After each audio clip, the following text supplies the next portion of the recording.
Olá, bem-vindo à nossa sala de visitas. Hoje o nosso convidado é o psicanalista Antônio Lancetti. Antônio Lancetti é argentino de nascimento, brasileiro por decisão, ele se naturalizou e ele iniciou sua trajetória na psicologia estudando psicanálise. Formou em 75, época de grande efervescência política no seu país, a Argentina, quando ainda era militante estudantil, começou a ler a obra de Marx, né? E, ao mesmo tempo, que descobria também a obra de Freud. Embora houvesse grande valorização da psicanálise, surgia no cenário argentino a discussão sobre práticas de grupo. Hoje, Lancetti é consultor do Ministério da Saúde para o Plano CRAC, consultor da Associação Saúde da Família para a região centro de São Paulo, onde está instalada a Cracolândia, e é também consultor do CAPS, AD, Centro de Atenção Psicossocial da Prefeitura de São Bernardo do Campo. Eu convidei o Lancetti primeiro porque sei da sua militância política. O Lancetti trabalhou em Santos, na época do Davi Capistrano, não é isso? E da Thelma de Souza. E da Thelma de Souza, naquele movimento pioneiro do Hospital Dia, que tanto se debateu no Brasil sobre a viabilidade, sobre a eficácia daquela história da pessoa passar o dia no hospital e à noite voltar para o seio da sua família. E hoje, aqui em São Paulo, ele faz uma verdadeira militância, porque ele convive, ele vive o dia a dia da Cracolândia e resolvi convidá-lo então para vir aqui falar um pouco sobre essa questão da internação forçada que acontece na cidade de São Paulo e que já acontece no Rio de Janeiro. É um tema que, de repente, ganhou mais notoriedade ainda, uma vez que pessoas como Fernando Henrique, Drauzio Varela, resolveram abrir o debate, né? E, portanto, muitas vezes nos deparamos com matérias na imprensa pouco informadas, bastante deformadas e que não contribuem para aquilo que se quer chegar. Eu digo que é um tema que, quando tratado com caridade puramente, ele não vai chegar a lugar nenhum. Mas pior do que isso é quando o Estado também tenta resolver só pelo lado da força. Então, se é verdade que a caridade pura e simples não resolve, tampouco a burdoada da Guarda Civil Metropolitana aqui na cidade de São Paulo vai resolver. Muito menos, isso do meu ponto de vista, a internação forçada. Primeiro, e já é a pergunta que eu faço ao Lancetti, e eu chamo de Lancetti porque eu conheço de muitos anos, né? Primeiro, a questão do livre-arbítrio.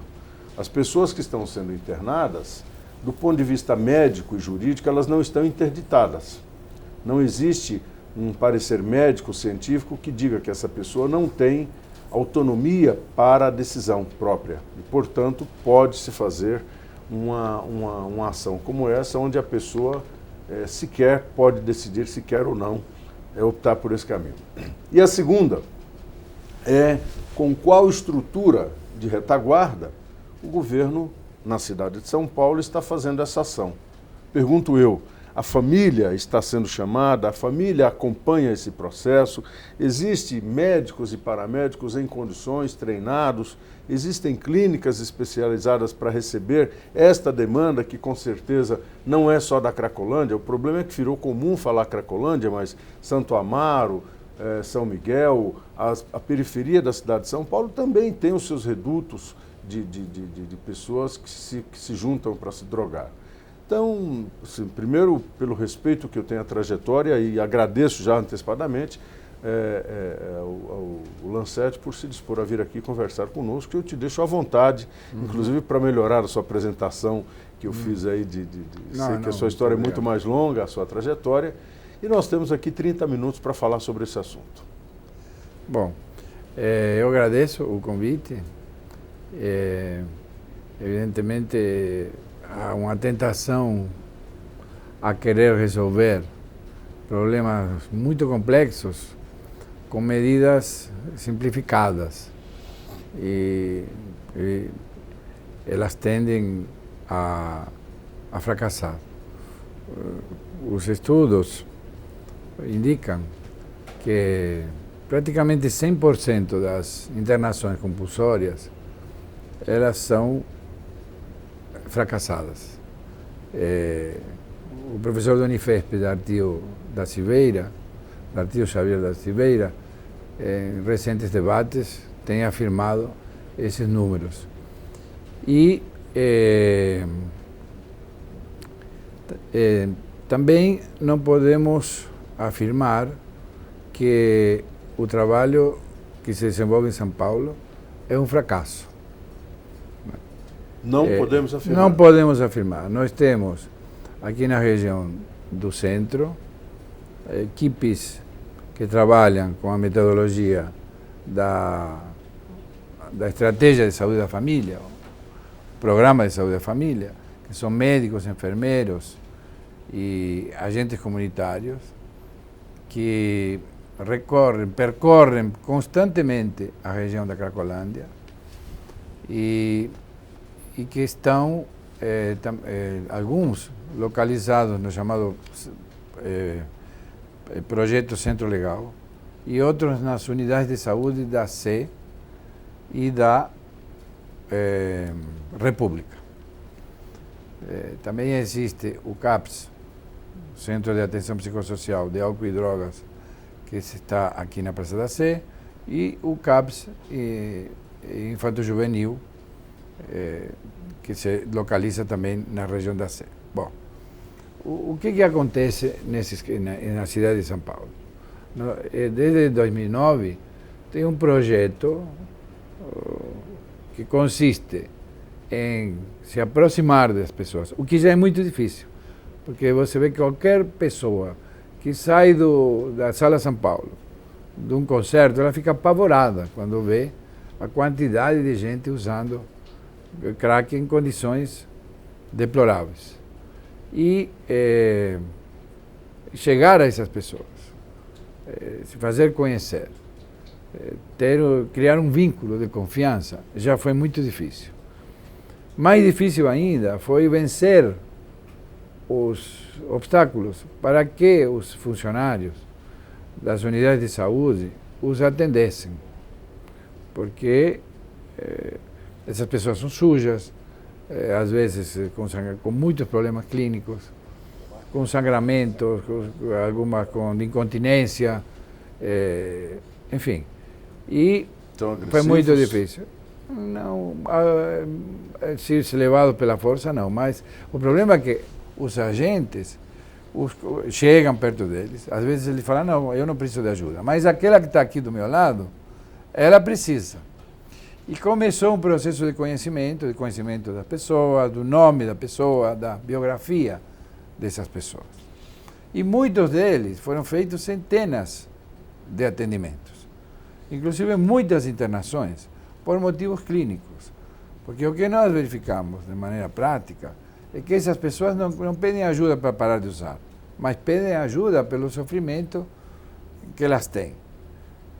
Por uma outra doença? Por doenças diversas, sim. Infecções, doenças sexualmente transmissíveis, certo? Então, esse trabalho é um trabalho promissor. Tanto é que o Ministério da Saúde vai localizar o plano crack na atenção básica, nessa mesma metodologia que está sendo desenvolvida aqui em São Paulo. O problema é que não existe na cidade um trabalho integrado, porque por um lado tem os agentes comunitários, os enfermeiros, os médicos, que chegam, que vencem esse obstáculo, se vinculam, conseguem o pedido de ajuda daquelas pessoas, certo?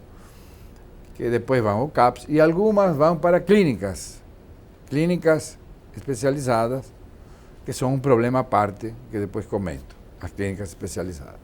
Bom, então, da minha primeira pergunta, existem médicos, existem trabalhadores suficientes para fazer esse trabalho? Quando eu digo trabalhadores, eu estou falando do agente. Está sendo pensada uma transformação, ainda precisaria de mais unidades básicas no centro, precisaria melhorar, tanto quantitativamente como qualitativamente, o serviço. Mas o problema maior... Esse serviço é integrado? Saúde, esse que é o problema. Município, Estado... Não existe uma integração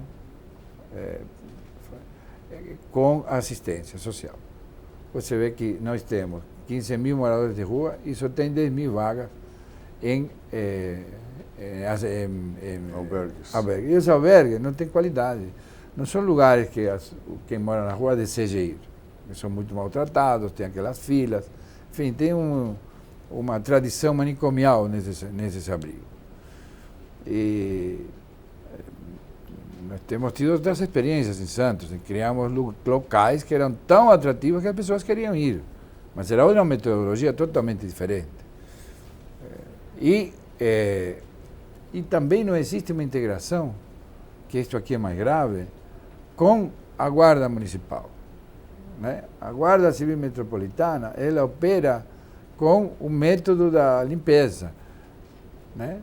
Então, muitas vezes, custa muito trabalho conseguir que um paciente adira ao tratamento, tome remédio, seja para um antiviral, um antibiótico, e quando eles fazem o RAPA, levam tudo, incluído, às vezes, o documento. Então é mais grave, quer dizer, não existe a integração no município. Isso, não existe no município.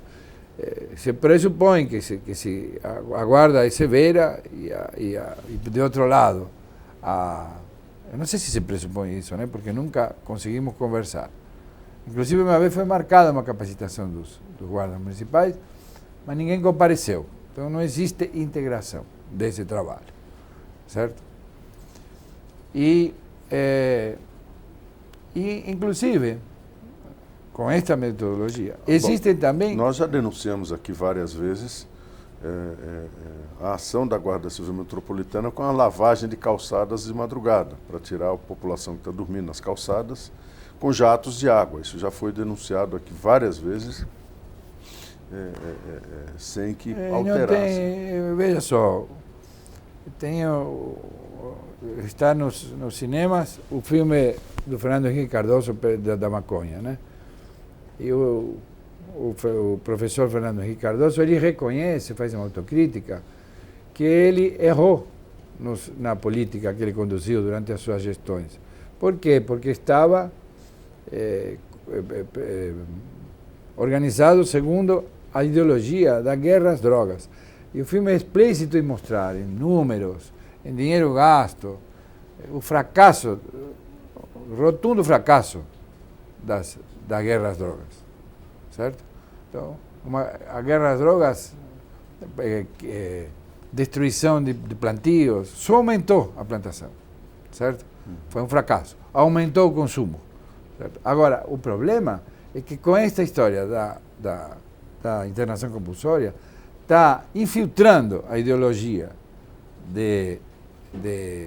da guerra às drogas na clínica. Então, como o sujeito não tem vontade de sair de parar de usar, porque ele fica realmente em situação compulsiva, em uso compulsivo. Então, se pretende limpar as ruas retirando aquelas pessoas.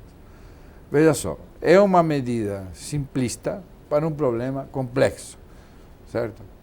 Veja, eu não sou contra a internação, inclusive involuntária, porque às vezes tem pessoas que estão em situação de risco, de morte, ou numa overdose, ou está fazendo uma infecção, certo? Enfim, está numa situação que precisa tomar uma decisão. A equipe de saúde precisa decidir, ou interna ou deixa morrer, certo? Então, aqui em São Paulo também foram feitas internações involuntárias em situações desse tipo,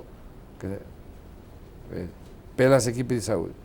E o que nós verificamos? Que tem muita dificuldade. Por quê?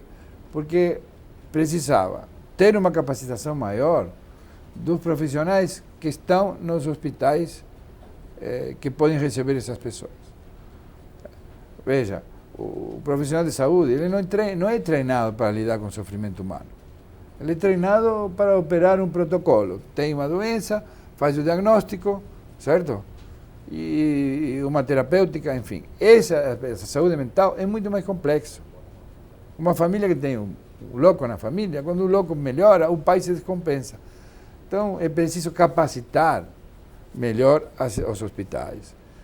Era preciso abrir um diálogo de cooperação com a assistência e operar, ter comando único. Isso deveria